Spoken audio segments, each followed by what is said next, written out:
Good Monday. This is Jay Brew, co-chairman of Seafried and Brew. The big headline in here this morning, 10-year Treasury at 1.75. And we've talked about this in terms of rates remaining low in past webcasts. And the reason we've said that over these past many years, sounding like a broken record, is when we look at these maps. And they've been so reliable in the past in terms of giving us a direction in terms of what the U.S. economy is doing and how that could push interest rates either up or down. And when we look at it, is that we go back to 2012. This is looking back 3 months, prepared by the Federal Reserve of Philadelphia. 0.75 in 2012. 2015 average, 0.8%. When we get the numbers in here over these past couple of months, 0.76%, 0.76%. The most recent, 0.79%. So really, when we look at it, going back as far as 2012, is that it suggested to us that interest rates would not go up.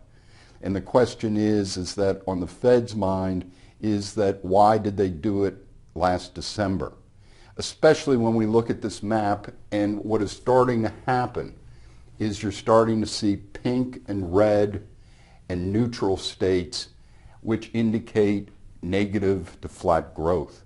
And that is not a good sign. So then we want to sit there and look out over the next 6 months. And when we look out over the next 6 months, still we have pink and red states in here, which I do not think is a really great thing to see. But let's look at overall growth. Once again, 2012, 1.53%. When we look at average of 2015, 1.59%. December, 1.65%. Looks just about the same in terms of overall growth. But the Fed keeps coming back to employment. So what we always do after we get the employment situation is that we show here on Monday that last month, 2.3 rating. Now it dropped to 0.4 in here, which is the lowest that it's been since early in 2015. So what is that saying in terms of the overall employment situation? Is it really improving at the rates that we saw last year, which we've pointed out before are less than average? So once again, feeling is that 1.75% on the 10-year Treasury justified? Absolutely. Should the Fed lift interest rates? No. In fact, it would argue that they should actually cut interest rates back down again.